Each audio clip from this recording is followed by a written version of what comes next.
Now look at interest on drawings.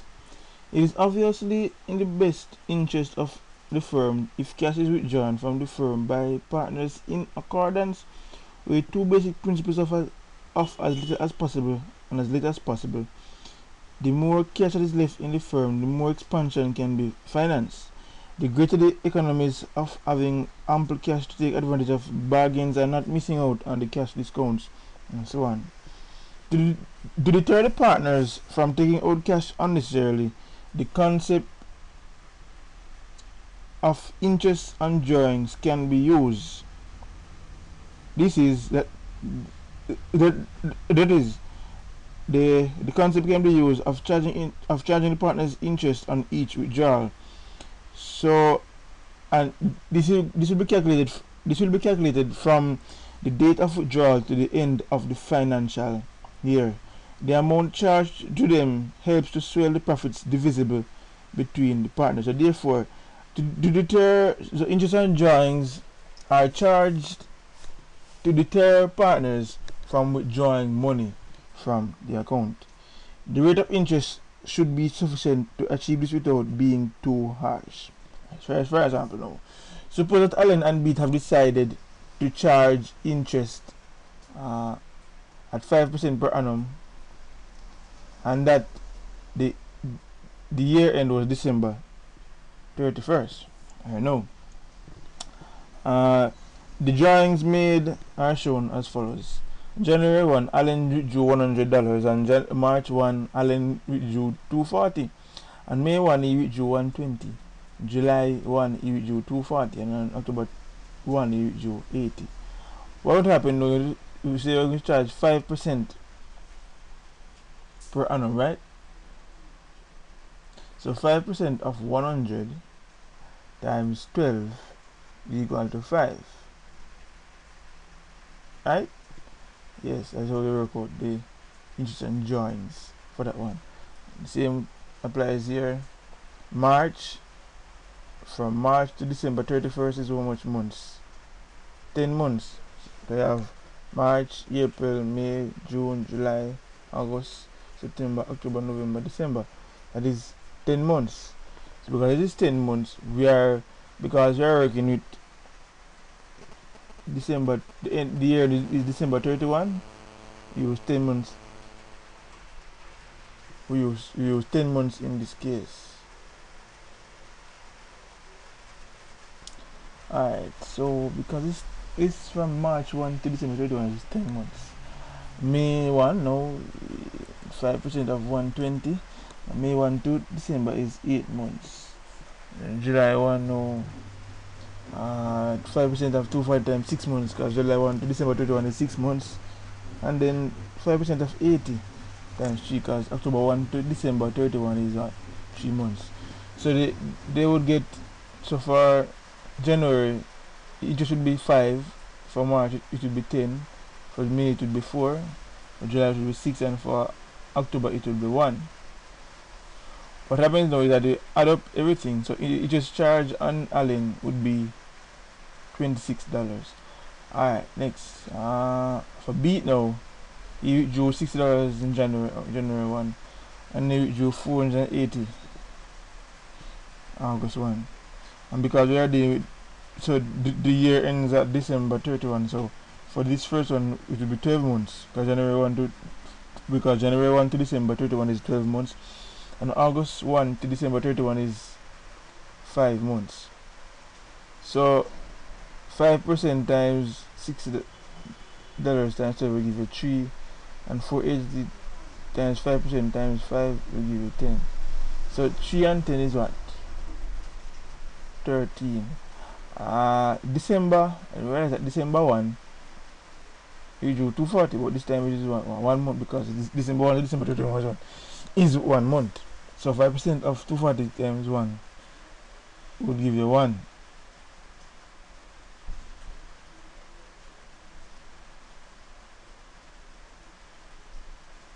But you realize that, let us work it out, because you might believe me. So 5%, 5 divided by 100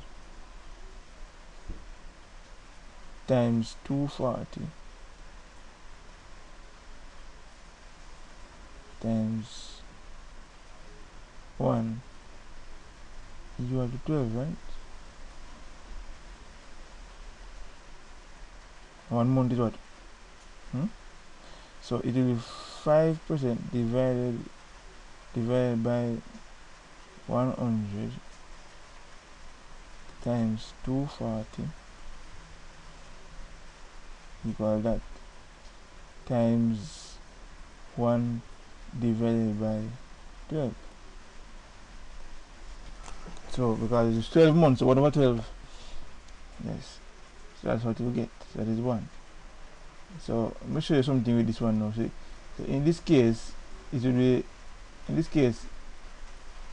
be, 5 divided by 100 times 480 equal to that times 5 divided by 12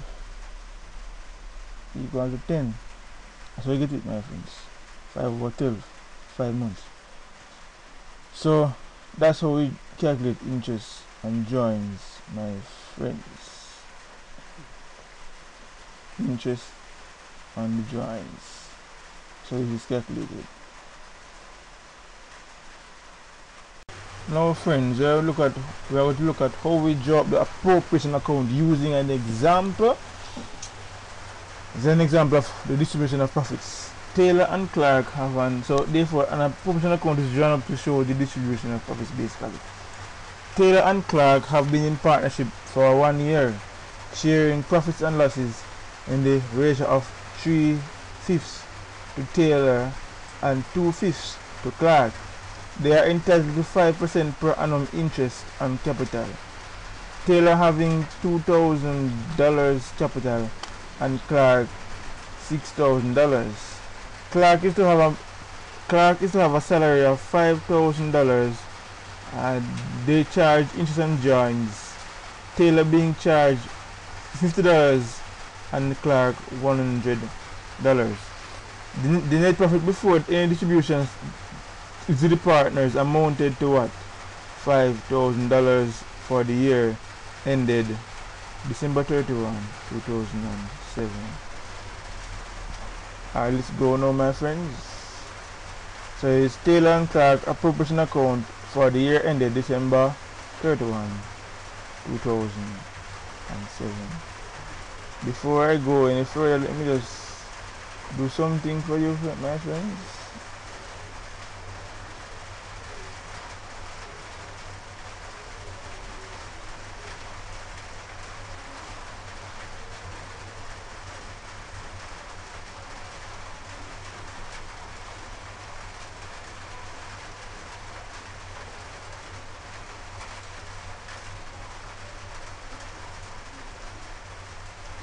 Now let's go. Okay, what is net profit? Question is, what is the net profit in this case, my friends? What's net profit? The transaction says that the net profit before any distribution to the partners amounted to what? $5,000 for the year. So net profit is what? $5,000. Then you're going to add add charges for interest and joins. So we're going to add interest and joins. Alright, let's look now, see if we can find the interest and joins. So the Clark and Taylor charge interest and joins. Taylor being charged what? $50 and Clark $100. So in this case, we're gonna have Taylor what? 50 and Clark 100. After which we will add up both of them. I say add interest and joins, we will add both of them will equal to what? 150. So add that 150 now to the 5,000. After which we will get what? 5,150. So this is our new net profit, right? Yes. Then we're gonna list Clark's salary. And how much is Clark's salary, by the way? Says Clark is to have a salary of what? $500. So we're gonna type $500 right here. But before we list Clark's salary, we're gonna account for the interest on capital. So what's the interest on capital for Taylor and Clark? Let's check. Interest on capital for Taylor and Clark. Interest on capital, they are entitled to 5% per annum interest on capital. Taylor having $2,000 capital and Clark having $6,000, right? So now we are going to find 5% of what? 2,000 and 5% of 6,000. So we're going to have 5 divided by 100 times 2,000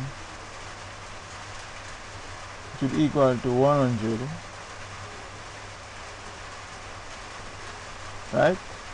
So please note that the interest on capital for Taylor is what? 100. Alright. So you type that 100 right down here. 100 is the interest on capital for Taylor. Now we're going to calculate the interest on capital for what? For the next one. For Mr. Clark. Mr. Clark is a capital of $6,000. So we're going to say 5% of 6,000. So 5 divided by 100 times 6,000 which is equal to $300. So therefore the interest on capital for Clark is $300. After which we're going to add them. 100 and 300 is equal to 400. Then we're going to add both of these, both the Clark salary and interest on capital with 900. Remember we said that we're going to less what? We less interest on capital and we less Clark salary. So it will be 5,150 minus 900, which will give you 4,250. And this will be called what? Balance of profits, right? Alright. Let's look at something else. It says that Taylor and Clark have been in partnership for 1 year, sharing profits and losses in the ratio of what? 3/5 to Taylor and 2/5 to Clark. So the balance of profits right here will be shared 3/5 to Taylor and 2/5 to Clark. Alright, so we're going to say 3/5. So it will be 3 divided by 5 times 4,250. It will be equal to 2,550. So that is 2,550 for Taylor, and for Clark it will be 2/5. 2 divided by 5 times 4,250 equal to 1,700, right? 1,700. After you just add up them and place 4,250 right here, that will be that for that. So there is a double line. I hope you can see the double line right here. There is a double line, my friends, right at this. I'm going to bring it up for you, friends.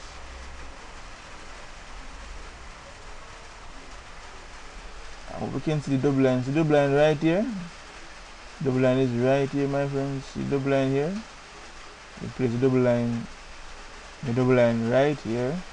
Double line represents something. Double line says that there is nothing else to be done at this case, and that's it. So you won't add the 4,250 plus say 4 at the top.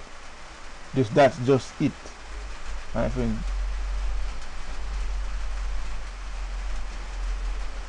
Alright. Now, the $5,000 net profit have therefore been shared as follows. So what's this now? Taylor. The balance of profit is 2,550 for Taylor, 2,700 for Clark. Interest on capital is $100,